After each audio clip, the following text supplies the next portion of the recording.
Assalamualaikum warahmatullahi wabarakatuh. Saya dari kelompok 1. Ini adalah KKP kami yang berjudul Sistem Informasi Pembayaran Pondok Pesantren Az-Ziyadah. Di halaman pertama saat kita menjalankan aplikasi, kita akan dilihatkan informasi pendek mengenai Pondok Pesantren Az-Ziyadah. Dan di sebelah kanan atas ada panel yang berisikan petugas dan siswa. Petugas memiliki 2 level. Level pertama adalah admin dan yang kedua adalah petugas. Lalu ada siswa. Di form petugas ada inputan berupa username dan password. Ketika kita menginput username dan password untuk mengakses level admin, kita akan menuju ke halaman dashboard dengan tampilan seperti ini. Kemudian kita bisa melogout akun admin untuk kembali ke halaman login atau form pertama. Ketika kita menginputkan username dan password petugas untuk mengakses level petugas, kita akan dihidangkan dengan tampilan seperti ini. Jika kita login melalui level siswa dengan menggunakan NISN sebagai username, kita akan dihidangkan dengan tampilan seperti ini. Pada saat kita memasuki login dan menuju dashboard dengan login melalui akun siswa, kita hanya bisa melihat data transaksi dan anggaran SPP per bulan.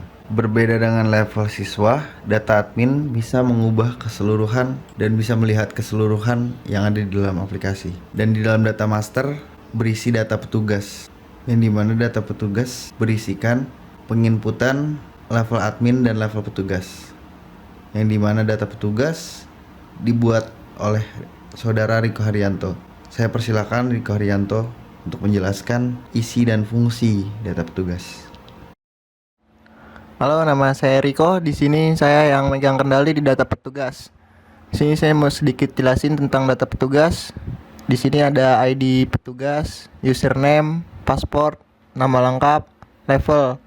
Nah, levelnya kebagi 2, ada level petugas, ada level admin.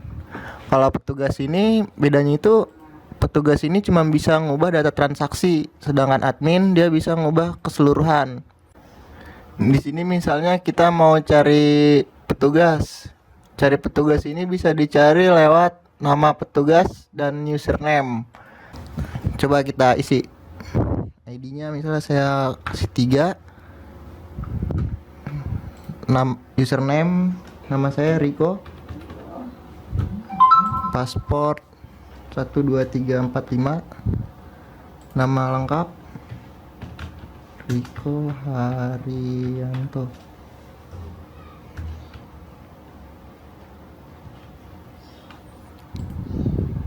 Admin. Simpan. Data berhasil ditambahkan. Oke, dia langsung ketambahin di sini. Misalnya saya mau cari nama saya di cari petugas ini. Kita ketik Riko. Ya, langsung muncul. Misalnya ketik nama saya tadi Riko Haryanto. Langsung muncul. Username-nya juga langsung muncul semua. Oke, terima kasih. Mungkin itu aja yang bisa saya sampaikan. Buat selanjutnya lanjut ke Yosua. Selamat siang, perkenalkan nama saya Yosua Alexander, NPM 2019 435 dari kelas R6A. Di sini saya akan mempresentasikan dari kelompok 1 dan di sini saya bertanggung jawab untuk form peminjaman buku. Di sini kita mulai dari nama, judul, jumlah, dan tanggal. Kenapa sudah ada nama di combo box di sini? Karena sudah diinput melalui data siswa. Dan judul di sini kenapa sudah diinput? Karena diinput dari data perpus dan masuk ke dalam database perpustakaan dalam tabel judul, lalu dipanggil ke dalam form peminjaman buku. Dan di sini berapa jumlah yang ingin dipinjam di perpustakaan dan tanggal berapa pinjaman bukunya. Lalu di sini kita isi, contohnya kita isi dan jumlahnya ada 2 di tanggal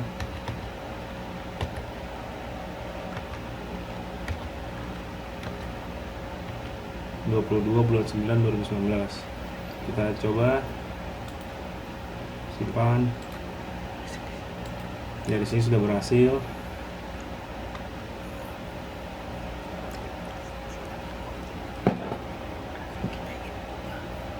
Kalau kita ingin mengubah seperti ini, kita ambil contoh.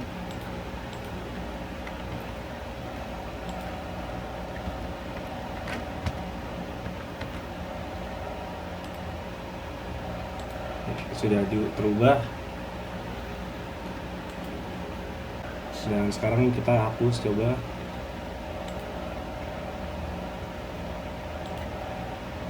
Dan sudah berhasil. Cukup sekian dari saya. Terima kasih.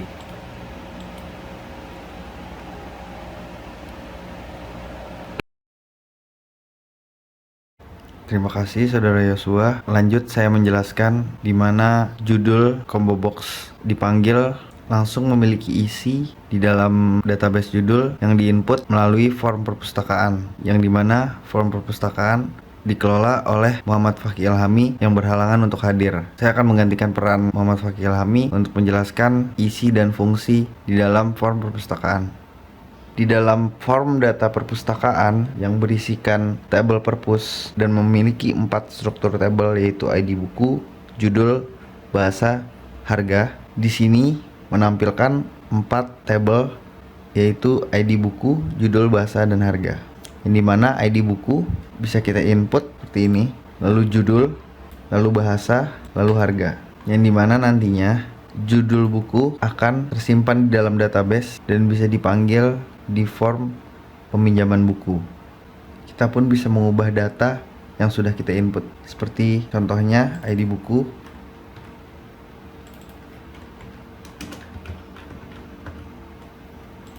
harga, judul,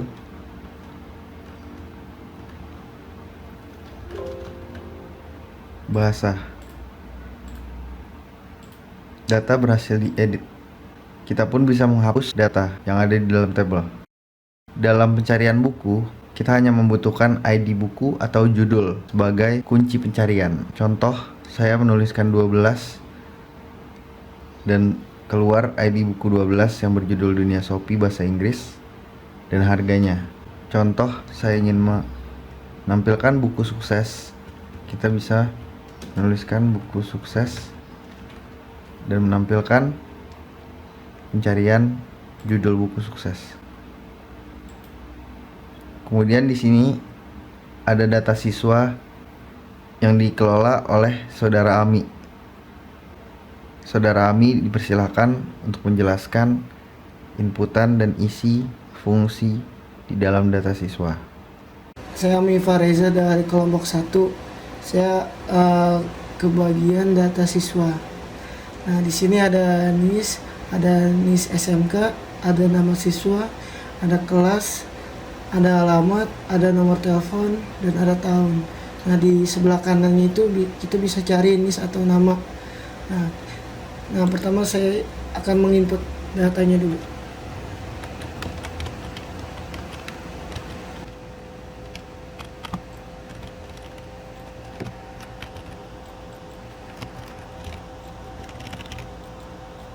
Ya, data berhasil ditambahkan. Nah, kalau kita ingin menghapus atau merubah, kita tinggal merubah.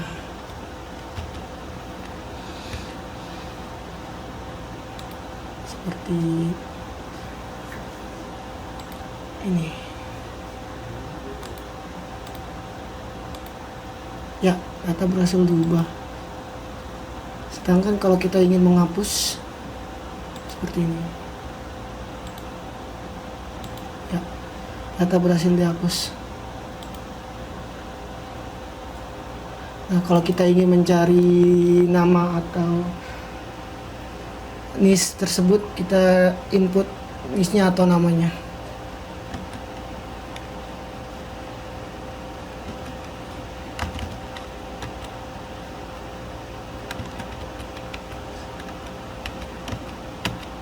Ya, ini sudah cari nama yang kita ingin cari. Itu saja dari bagian saya. Assalamualaikum warahmatullahi wabarakatuh.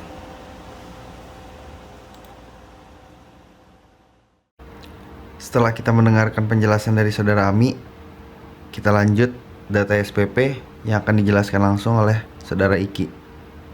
Nama saya Ahmad Rizky. Saya akan menjelaskan tentang data SPP, di mana setiap angkatan tahun nominal bayar bisa bertambah.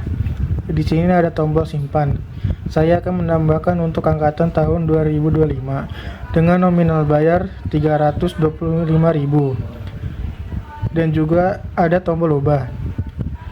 Saya akan mengubah untuk angkatan tahun 2024 dari nominal bayar 300.000, saya akan mengubah menjadi 250.000. Semisal ingin menghapus data juga bisa. Sekian dari saya, terima kasih.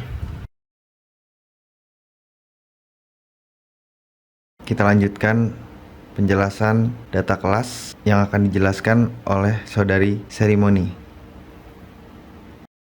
Saya Profesor Sri Kandi Mumi. Di sini saya akan menjelaskan tentang data kelas. Data kelas terdiri dari ID kelas, nama kelas, kompetensi. Kompetensi terdiri dari manajemen pendidikan Islam, hukum ekonomi syariah, dan IPS. Di sebelah kanan saya adalah tabel dari input yang akan saya buat. Misalnya saya ingin membuat ID baru dan kelas baru serta kompetensi baru.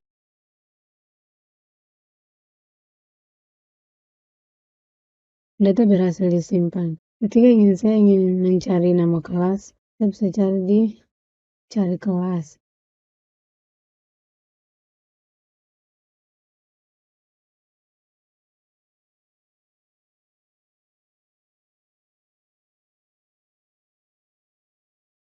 Ketika ingin menghapus data kelas,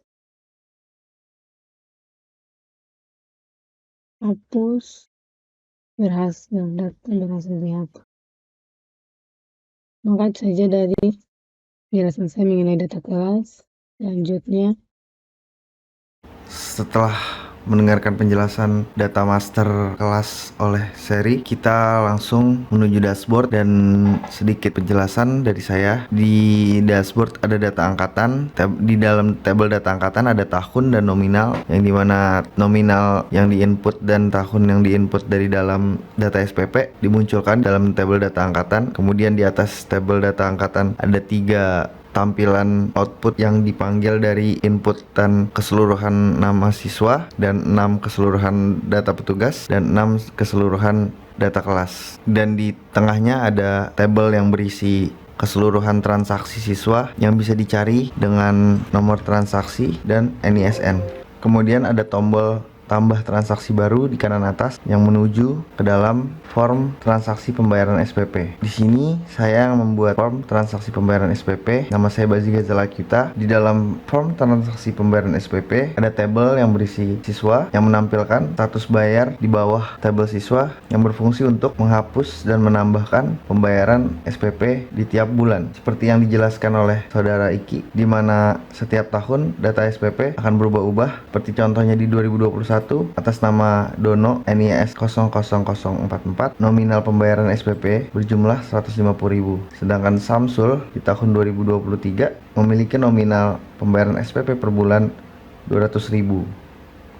Di dalam status bayar, kita bisa menambahkan pembayaran tiap siswa yang hanya bisa diakses oleh admin dan petugas. Ketika petugas atau admin memasukkan pembayaran, contohnya pada bulan Maret, berhasil melakukan transaksi, dan transaksi ditampilkan di dalam tabel status bayar. Ketika kita membayar di bulan yang sama, akan terjadi gagal transaksi karena transaksi ini sudah dilakukan.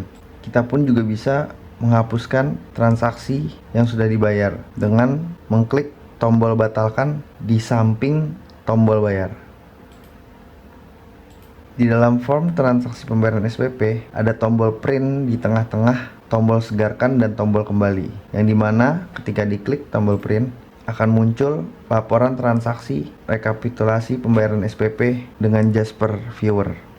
Pada panel di kiri atas berfungsi untuk menampilkan nomor transaksi, NISN, nama siswa, kelas yang kita klik di dalam tabel, dan angkatan, kemudian petugas, yaitu level yang kita login dalam akses form pertama melalui data yang kita inputkan dengan username dan password yang berada di data petugas. Lalu di sini ada cari siswa, yang dimana cari siswa ini membutuhkan kunci pencarian melalui NISN dan nama. Contohnya, saya ingin mencari Dono, lalu keluar NISN Dono, kemudian kita segarkan, kita ingin mencari Bazi, lalu muncul nama Bazi, yang kita klik akan menampilkan status bayar Bazi.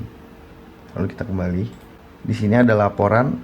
Di sini ada palet menu item laporan transaksi, laporan kelas, laporan siswa, laporan petugas, dan laporan perpus. Yang dimana laporan transaksi sama halnya seperti tombol print yang ada di dalam form transaksi pembayaran, dan laporan yaitu menampilkan laporan data keseluruhan kelas, dan laporan siswa yang menampilkan laporan data keseluruhan kelas. Lalu ada laporan petugas yang menampilkan data keseluruhan petugas. Lalu ada laporan perpus yang menampilkan laporan data keseluruhan perpus. Sampailah kita di akhir sesi demo presentasi. Kami dari kelompok 1, mohon maaf bila ada kekurangan. Bila ada saran dan masukan akan kami terima untuk pembelajaran ke depannya. Terima kasih. Wassalamualaikum warahmatullahi wabarakatuh.